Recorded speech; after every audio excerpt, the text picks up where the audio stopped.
On the Sabbath, July 24 in the year 1915, some 4,500 citizens of Battle Creek came to the Dime Tabernacle that once stood on this site to say their final farewells to a little 87-year-old lady.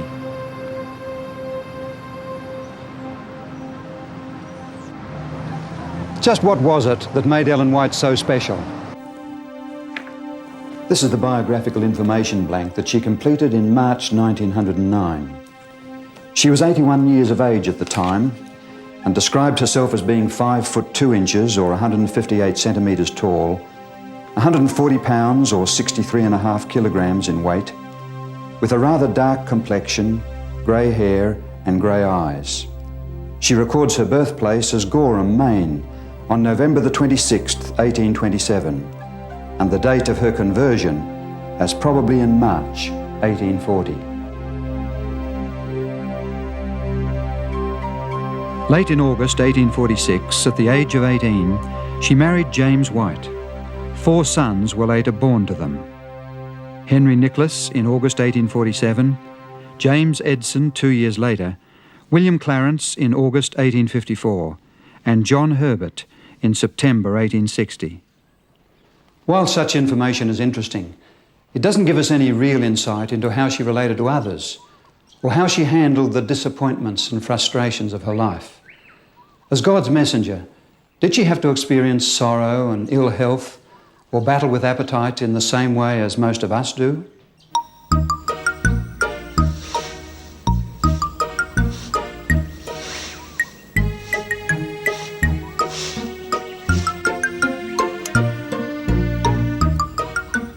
In the same way, this record fails to tell us of her love for animals and flowers, especially pansies, or how much she enjoyed attending auction sales and eating tomatoes.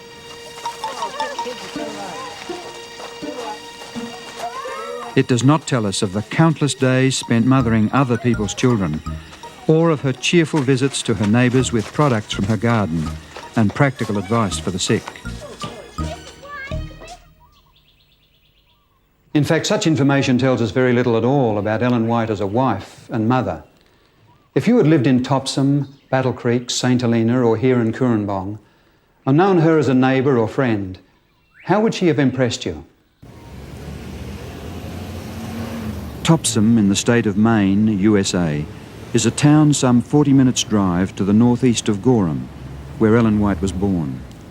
Here stands the home that once belonged to Stockbridge Howland, a successful engineer and a prominent early Seventh-day Adventist.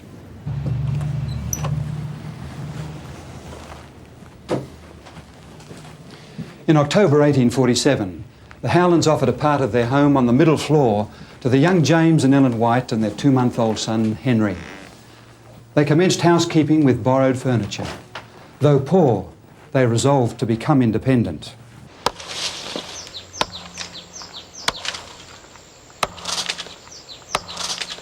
James White worked hauling stone on the railroad and chopped cordwood in the forest, for which he was paid the handsome sum of 50 cents a day. In spite of their poverty and hardship, the young mother was able to write, "Sufferings and trials bring us near to Jesus." In vision, she was shown that God had been trying them for their good and preparing them to work for others by preventing them from settling down at ease. Convicted that they must work for the salvation of others, and knowing the rigours of travel in the 1840s, the Whites were forced into a difficult decision. Ellen wrote, "Alone before the Lord with most painful feelings and many tears, I made the sacrifice and gave up my only child for another to have a mother's care and feelings." They left young Henry in the loving care of the Howlands. Frequent visits helped to maintain the bond between the parents and their firstborn son, and how happy they were when they were able to take him back into their home 5 years later as a well-trained praying boy. As fortune would have it, 10 years later in December 1863, that same Henry, now 16 years old, fell ill with pneumonia while visiting the Howlands. Sensing that he would not survive, he made his mother promise that he would be taken back to Battle Creek